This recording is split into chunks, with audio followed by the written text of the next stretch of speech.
Compra unos limpiaparabrisas en O'Reilly Auto Parts y nuestros profesionales en autopartes te los instalarán gratis. Mejora tu visibilidad al manejar con O'Reilly Auto Parts. O'Reilly Auto Parts.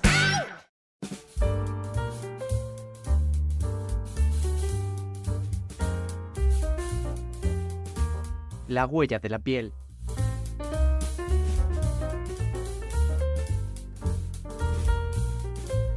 Un podcast de consalud.es con María Velasco.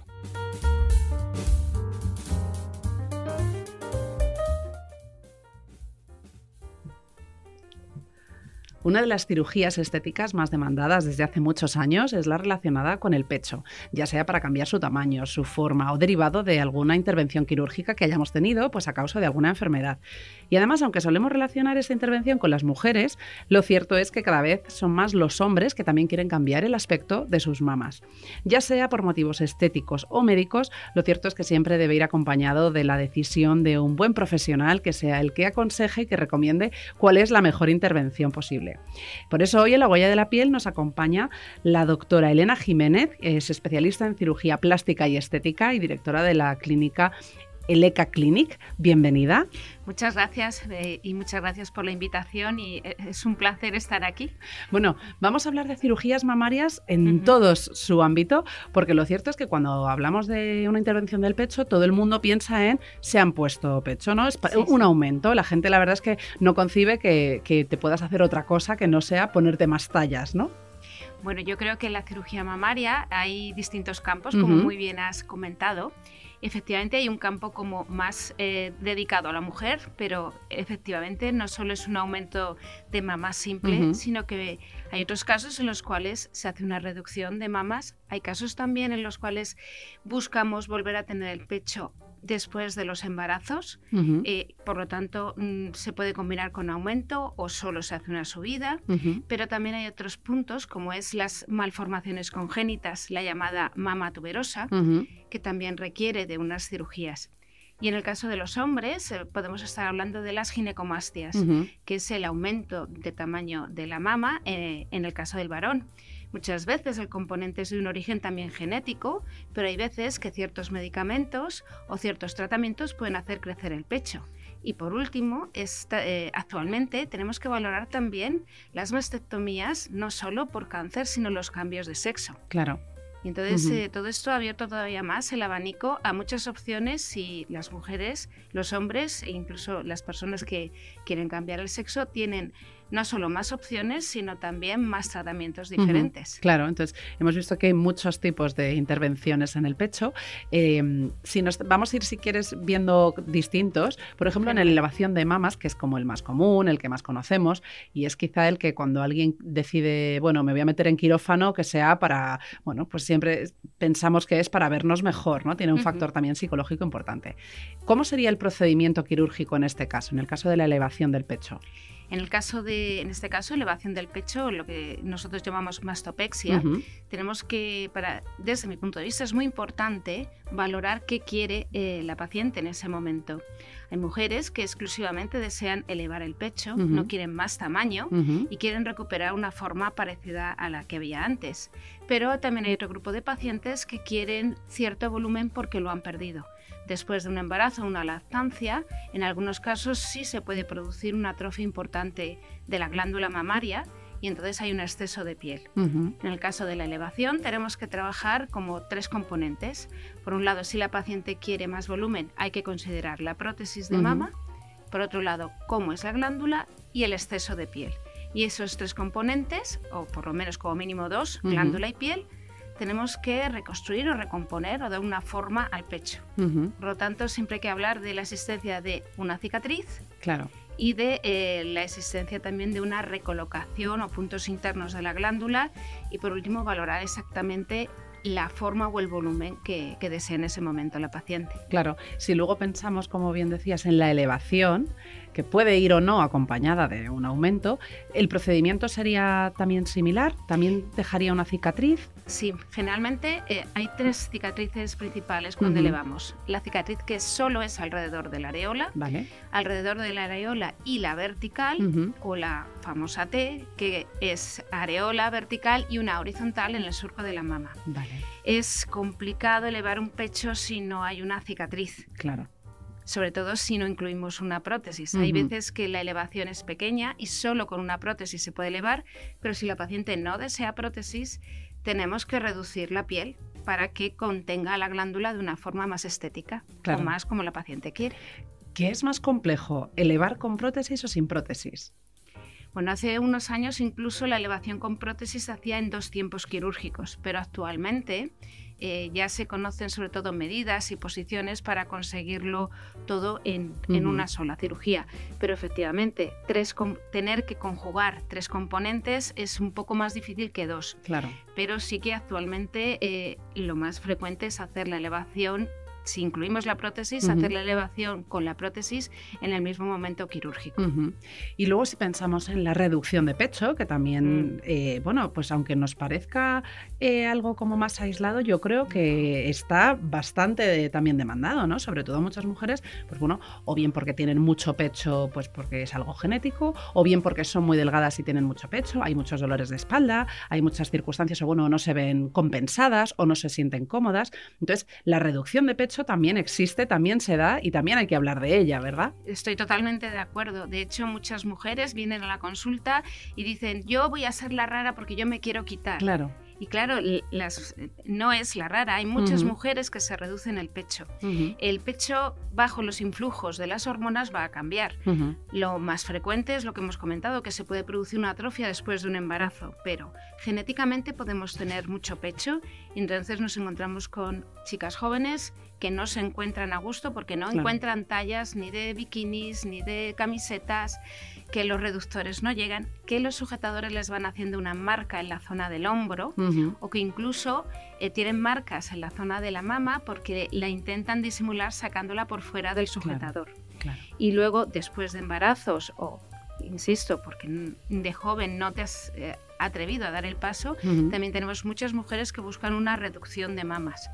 En estos casos es muy importante saber qué es lo que quieren, porque la mayoría, al contrario de lo que se puede pensar, quieren un pecho que sea cómodo, quieren volver a hacer ejercicio con tranquilidad, quieren sentirse a gusto y poderse vestir de una forma natural y sin estar siempre pendientes de por dónde estará el pecho. Claro. ¿Se me notará? Claro. ¿No se me notará? Y en estos casos, ¿el procedimiento quirúrgico cómo es? Bueno, pues en estos casos lo primero, o para mí es muy importante, hablar con la paciente y saber con cuánto pecho se quiere quedar. Porque aunque nos pueda parecer para nosotros que es suficiente, a veces piden menos. Claro. Y se trata de ajustar muy bien qué es lo que desea la paciente. Y en estos casos se hace una técnica en la cual la areola se intenta conservar unida al cuerpo, es lo que se llama pedículo, porque ahí podemos mantener sensibilidad. Y luego se realiza una reducción quitando especialmente la zona inferior de la mama. Entonces ahí hacemos una especie de croquis, como si fuera una... Yo les explico que es como una falda, que la reducimos de tamaño y volvemos a tener la cicatriz en forma de T. Pero actualmente existen técnicas en las cuales podemos reducir parte de la cicatriz concentrándola alrededor de la areola. De modo que contenemos mejor la forma de la mama y podemos quitar algunos centímetros de la cicatriz inferior. Y entonces el pecho queda más redondito y más alto. Claro, porque una duda que me surge, ya sea por reducción o por aumento de pecho, ¿cómo conseguís que queden simétricos o lo más simétricos posibles? Porque de ahí también los resultados luego que uno se imagina a lo que luego como uno termina... Pues a ver, si partes de unas mamas que son más o menos simétricas... En quirófano solemos tener un peso. Entonces, cuando vamos haciendo la reducción, digamos que se hace una reducción, está pintada. Antes de empezar cualquier cirugía en la mama, se pinta a la paciente y defines exactamente las zonas. Entonces, ya ópticamente, más o menos la pintura va a ir en la zona más igual en un pecho que en el otro. Entonces, antes de empezar, ya vas a tener esa simetría que te ayuda. Cuando estás haciendo la reducción, tú vas a poder tocar con tus dedos la densidad del tejido, incluso casi lo puedes medir y de hecho en muchos momentos paramos para ir tocando una mama y otra y ir viendo que están con el mismo grosor. Por lo tanto, sabes, o cuando vas a acabar la cirugía, has dejado prácticamente la misma cantidad de tejido en una mama que en la otra. Pero además, lo que has extirpado lo puedes pesar. Y lógicamente buscas una igualdad. Claro. El problema puede surgir cuando son asimétricas. Pero para eso ha venido a ayudarnos, curiosamente, una técnica que utilizamos en el aumento de mamas. Antes de un aumento de mamas, en la consulta realizamos unos probadores externos. Ah, qué curioso. Entonces, con esos probadores, tú haces el probador con la paciente y puedes calcular aproximadamente, antes de empezar la cirugía, la diferencia de volumen que hay entre una mama y otra. Eso está muy bien. Entonces, puedes buscar, dentro de un caso asimétrico, puedes llegar a conseguir una asimetría de una forma más efectiva o con más seguridad. Claro, pues eso está de maravilla, sobre todo para la inseguridad que también tienen muchas mujeres que no se deciden, ¿no? Porque dicen, bueno, es que a ver luego el resultado. Si pensamos en los hombres, ¿qué se hacen los hombres? ¿Qué cambios se hacen los hombres en las mamas? Pues principalmente los hombres buscan una ginecomastia, operarse la ginecomastia. La ginecomastia es una cuestión genética, es una condición en la cual empieza un crecimiento de la glándula mamaria a partir de la pubertad, cuando empieza a haber hormonas masculinas. Y es curioso porque esto se produce porque cuando somos muy chiquititos, cuando somos un embrioncito, un feto que ni siquiera nos hemos implantado, ya va a haber una serie de células que son seleccionadas para hacer la glándula mamaria. Por eso los hombres nacen, igual que las mujeres, con areola y pezón. Claro. Pero esas células van a tener unos receptores y van a ser esos receptores los que cuando ven una hormona sexual circulando, bueno, no solo sexual porque también captan corticoides y otras hormonas que hay, cuando está circulando por la sangre o aumenta su cantidad, como sucede en la pubertad, la captan y crecen. Vale. Entonces, no es necesario un hombre con ginecomastia, aunque muchas veces se le hace un perfil hormonal, prácticamente todos son hombres masculinos con su testosterona, no hay. Pero sí que es cierto que cuando esa testosterona circula y aumenta su cantidad en la pubertad, crece el pecho. A veces lo que sucede es que ha habido un aumento de peso, un descenso, y no solo vamos a tener una glándula mamaria pura, sino que también hay un componente de grasa. Entonces, lo que buscan los hombres muchas veces es quedarse planos, como dicen ellos. Claro. Y hay también otro factor, y es la toma de testosterona en círculos de gimnasios, culturismo, que en esos casos también produce un aumento de la glándula. Y muchas veces la testosterona que reciben no es una testosterona absolutamente arreglada por un médico. Claro. Entonces luego los efectos que se encuentran luego se llevan las manos a la cabeza. Consultan por ellos. Claro. Otra duda que me ha surgido justo ahora cuando estábamos hablando de esto es, claro, el resultado.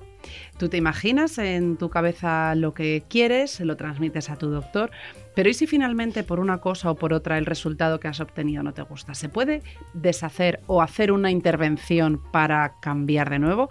Por ejemplo, pues hemos puesto mucho pecho y resulta que es que ahora me veo demasiado, quiero quitar un poquito. O me he puesto pero todavía quiero más. ¿Cuánto tiempo habría que esperar para poder intervenir de nuevo? ¿En qué casos o hasta cuántas veces se puede hacer? ¿O en qué casos se dice, mira, no vamos a seguir tocando porque puede ser todavía peor? A ver, en el caso por ejemplo, en el caso de un aumento de mamas, si la paciente desea más volumen, con esperar 6-7 meses puedes volver a hacer la cirugía, retirar esa prótesis y colocar una prótesis más grande. Vale.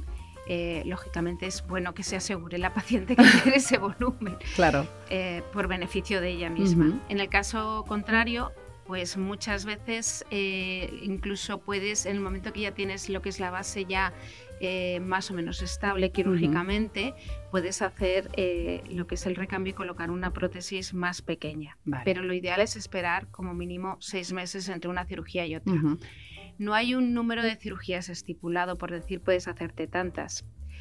Pero recordando algún ejemplo, sí que ha habido casos de mujeres que se han reducido el pecho y se ven más, te piden una segunda reducción en la cual prácticamente lo que estamos haciendo es una mastectomía. Claro, qué barbaridad. Entonces, en esos casos sí que hay que valorarlo muy despacio porque muchas veces no es que estés disconforme con el resultado por cantidad, es porque tienes que definir a veces la imagen que tienes. Claro. Y en esto también enlazo con algunas mujeres que están en un proceso de masculinización o en un proceso que no quieren masculinizarse pero no quieren tener pecho. Claro. Hay que valorar despacio exactamente qué tipo de reducción de mama quiere. Claro. Porque ahí sí que te puedes, pasado el tiempo, como se puede haber muchos cambios a nivel de imagen propia, pasado el tiempo arrepentirte de haber hecho una reducción excesiva tipo mastectomía. ¿Y ahí podrías hacer luego un aumento? Ahí haces una reconstrucción de mama. Claro. Bueno, si llegas a mastectomía, sí. Claro. A las reconstrucciones de mama después de cáncer de mama, en el cual, pues dependiendo del momento, puedes colocar o una prótesis directamente o hacer la reconstrucción con expansor inicialmente y luego recambio a prótesis de mama. Hay que tener las cosas muy claras cuando uno se va a meter a un quirófano, ¿no, doctora? Yo creo que hay que tener confianza con el médico, escuchar los pros y los contras y valorarlo despacio. Claro. Ante una cirugía, lo lógico es tener una cierta meditación sobre el paso que se va a dar. Claro. No solo para que no te arrepientas, sino sobre todo para valorarlo todo. Siempre va a tener un acompañamiento porque éticamente debe ser así. Claro. Pero si la paciente tiene dudas de que a pesar de que todo técnicamente ha sido correcto y que el resultado que tiene era lo que ella inicialmente pensaba, pero que luego ha cambiado, ese cambio es importante. Y luego hay una cosa que a mí me ronda y es que últimamente, bueno, pues con las redes sociales todo el mundo ve cuerpos idílicos, personas idílicas, mundos idílicos, que sabemos todos, o debemos saber todos, que hay mucho filtro de por medio, pero sí que es cierto que cada vez más jóvenes también empiezan a hacerse este tipo de tratamientos por lo que ven en redes sociales. Entonces, claro, son personas que a lo mejor de muy joven se someten a una intervención y cuando luego maduran o cuando luego crecen se arrepienten.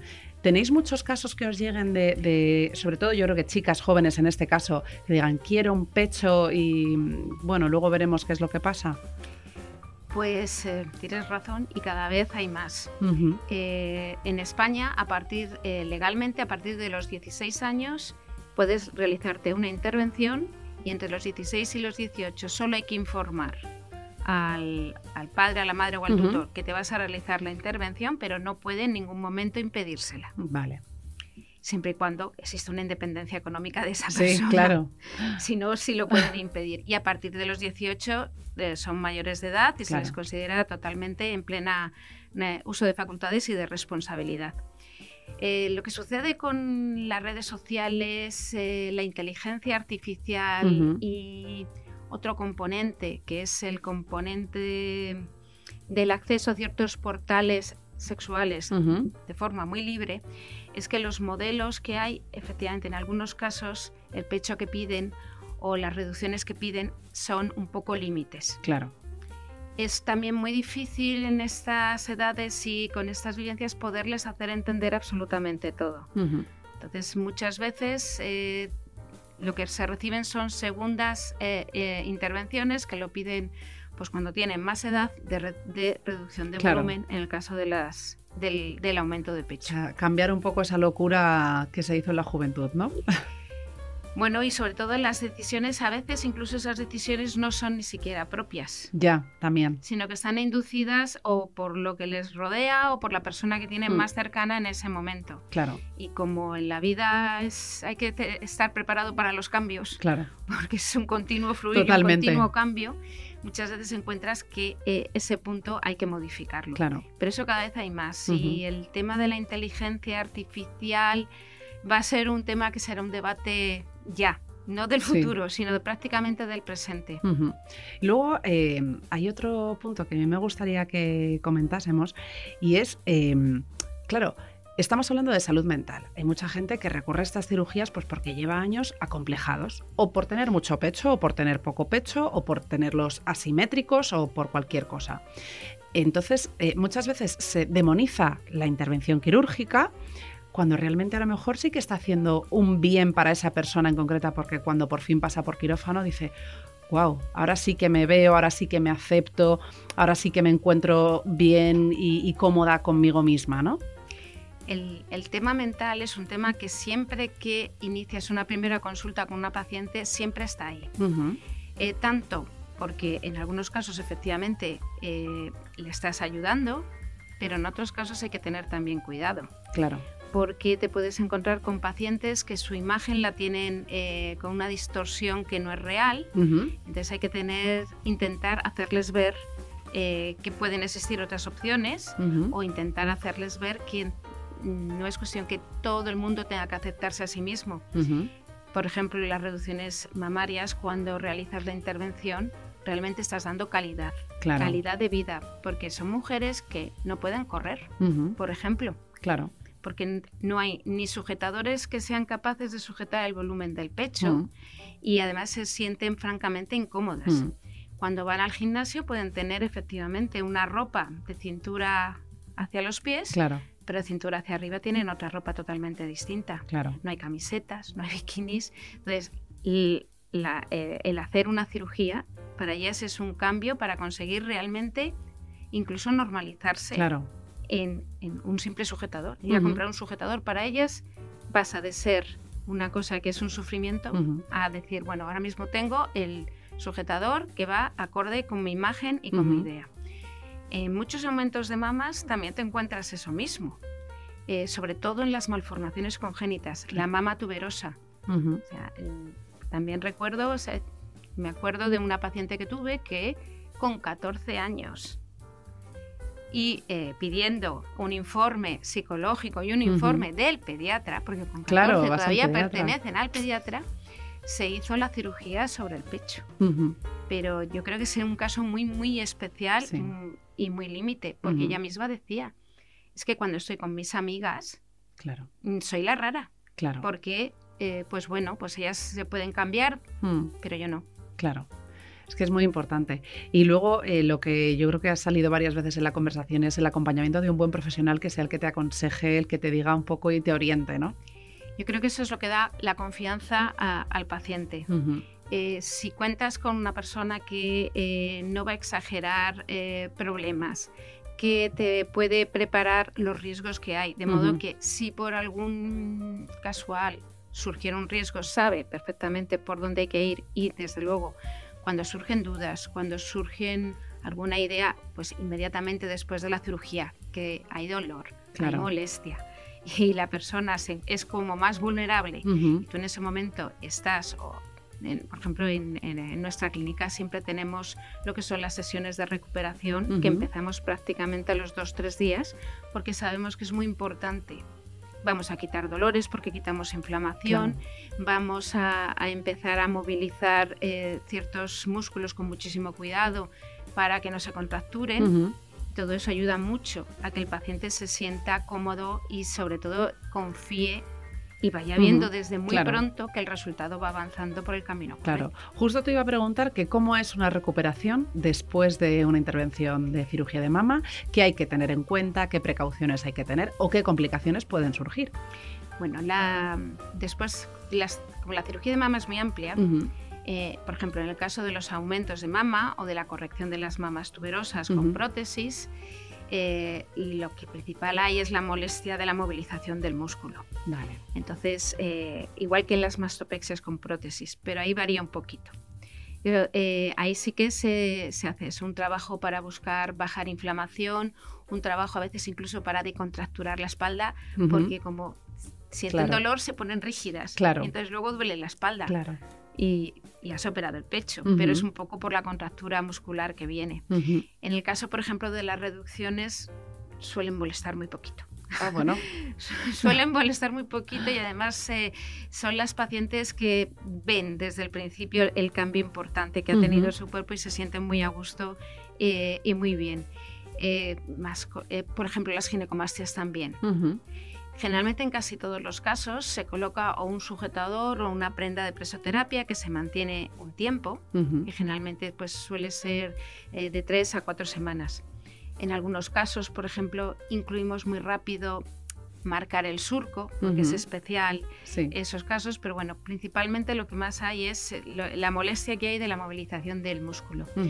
El riesgo más frecuente que pueda haber es que pueda haber un hematoma, porque aunque todo sea correcto, aunque no haya un sangrado inicial, pues hay factores que no podemos controlar y si te mueves mucho porque te encuentras muy bien, Claro. y se te olvida que estás recién operada o has tenido cualquier, pues una subida de tensión porque te hayan dado alguna noticia o alguna Claro. cosa así, puede haber esa complicación. Pero gracias a Dios es relativamente fácil de solucionar y solo es un pequeño incidente, generalmente. Claro, para tranquilizar también un poco a la gente que todo está bajo control y que no es tampoco ni un dolor muy No. escandaloso ni nada del otro mundo, ¿no? Una pregunta, doctora, que me ha surgido entre lo que hemos comentado antes y ahora, a la hora de marcar el surco o, por ejemplo, lo que comentábamos antes de la sensibilidad del pezón, ¿se llega a perder por completo? O si no, o en qué casos, porque eso son muchas de las creencias urbanas que nunca llegamos a saber si son verdad o son mentira. Si te has operado el pecho ya no vas a tener sensibilidad, o si has operado el pecho no puedes dar el pecho, dar de mamar a un bebé.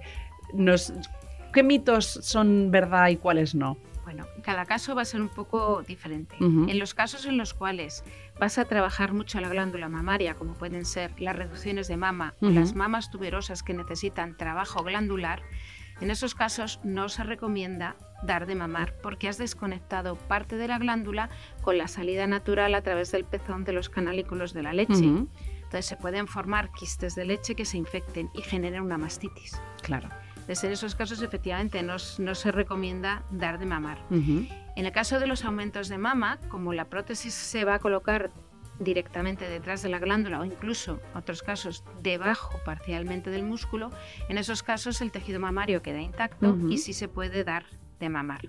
Muy bien. En el caso de los aumentos, es curioso porque hay 3 vías fundamentales. Se puede colocar la prótesis desde la axila, Ujú. con lo cual dejas toda la glándula intacta y preservas la sensibilidad del complejo areola-pezón. Ujú. Puedes entrar por la zona del surco y también lo dejas intacto, pero cuando entras alrededor de la areola, ahí ya es distinto. Claro.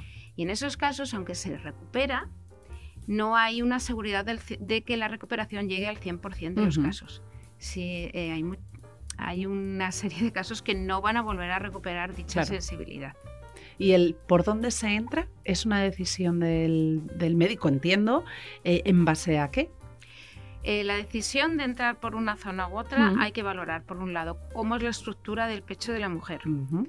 Por ejemplo, en el caso del aumento, que es, hay ciertos aumentos en los cuales el complejo areola-pezón protruye hacia adelante y cuando Ujú. colocas la prótesis sabes que va a tener esa sensación de que se va un poquito más Vale. hacia adelante, Vale. sin llegar a ser una mama tuberosa. Ujú. Ese es el caso, digamos, más complicado.